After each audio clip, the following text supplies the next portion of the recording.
विकास तब होता है जब सुरक्षा का बेहतर माहौल होता है।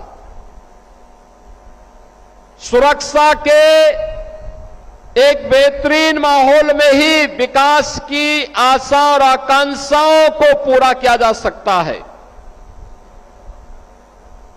जहां पर सुरक्षा न हो, जहां उपद्रव हो, जहां दंगाग्रस्त हो, जहां पर महीनों महीनों कर्फ्यू हो,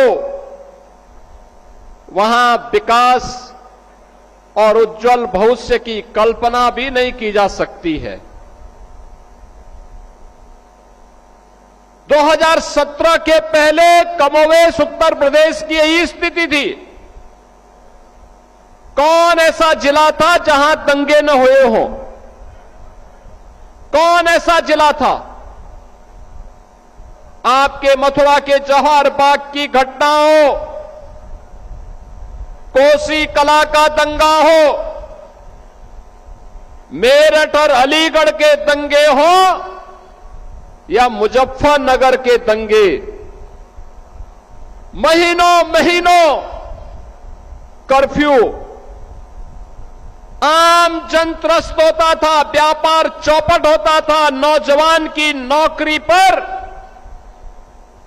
उसे हाथ धोना पड़ता था, जनजीवन अस्त व्यस्त होता था, प्रदेश बदनाम होता था। और आपने देखा होगा पिछले 9 वर्ष में उत्तर प्रदेश में कोई दंगा नहीं, कोई कर्फ्यू नहीं, कोई गुंडागिर्दी नहीं। कल ही मुहर्रम का आयोजन संपन्न हुआ।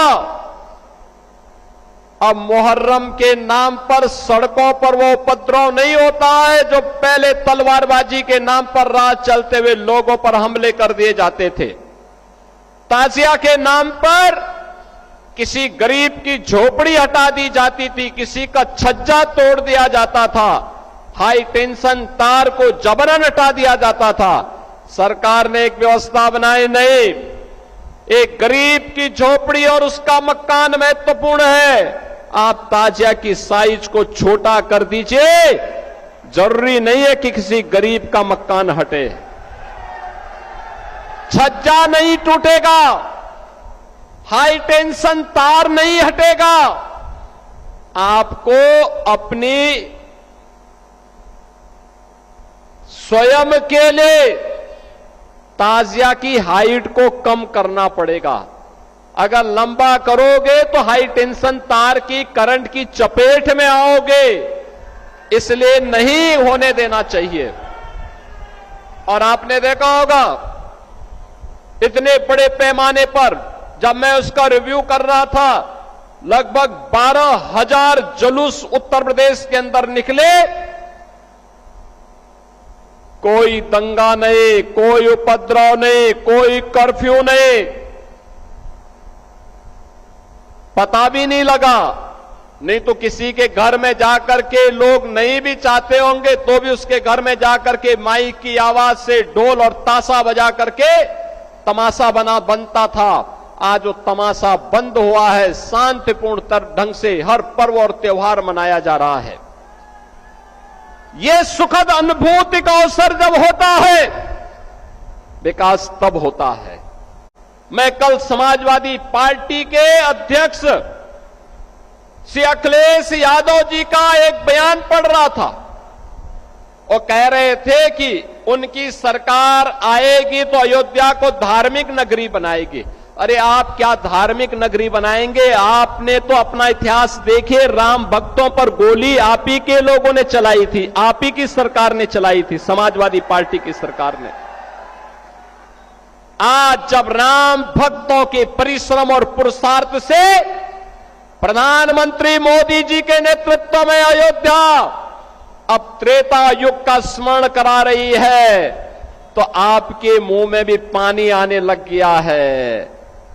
अरे भूल जाओ, आपने तो थानों में और जेलों में कृष्ण जन्माष्टमी के आयोजन को भी रोक दिया था, कांवड़ यात्रा पे प्रतिबंध लगा दिया था।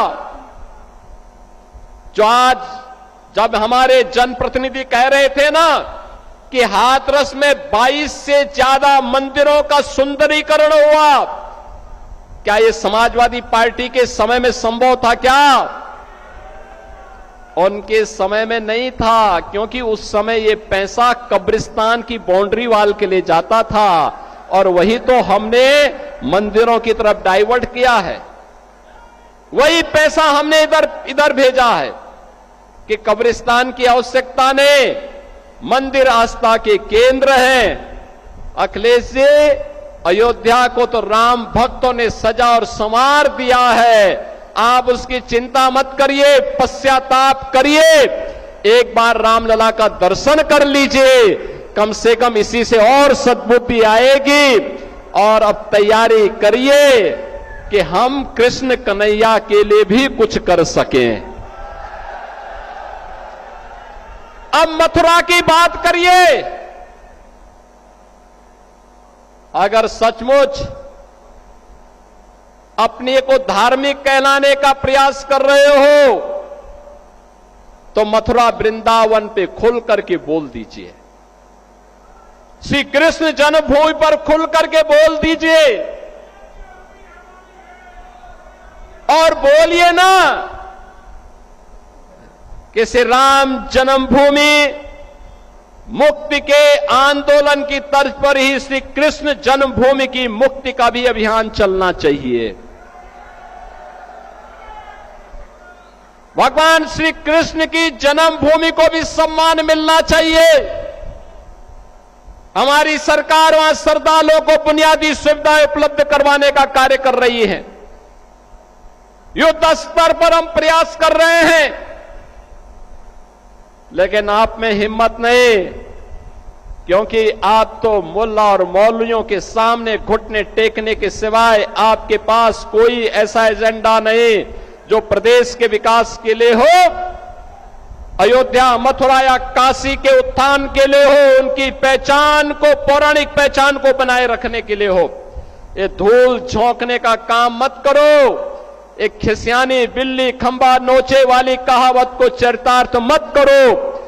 अयोध्या अपनी पहचान के लिए आप पर मोहताज नहीं है, अयोध्या की अपनी पहचान है और अयोध्या ने अपनी पहचान को दुनिया के अंदर फिर से बनाया हुआ है।